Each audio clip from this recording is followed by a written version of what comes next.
Hello everyone. So here I've got a 2009 Jeep Liberty with a broken window switch. This is a fairly easy repair, something you can do at home pretty easily.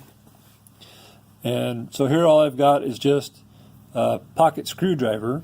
You can use something similar. If you're really careful, you don't want to mess up the trim panel with this.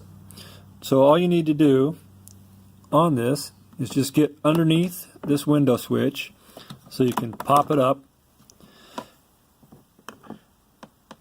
grab a hold of the switch, and just wiggle it the rest of the way out. And then we're going to turn this over. It's got two connectors on the back of it here. One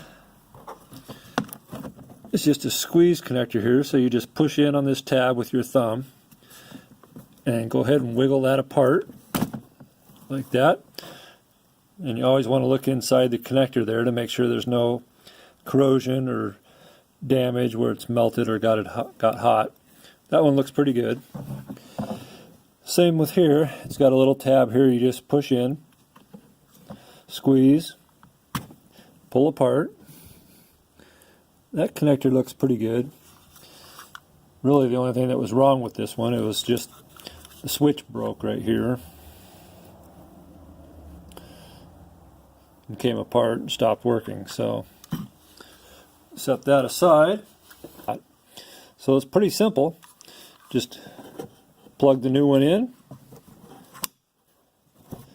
plug the big connector in, and you can hear it snap when it seats in all the way. Turn it over and just drop it back in the slot,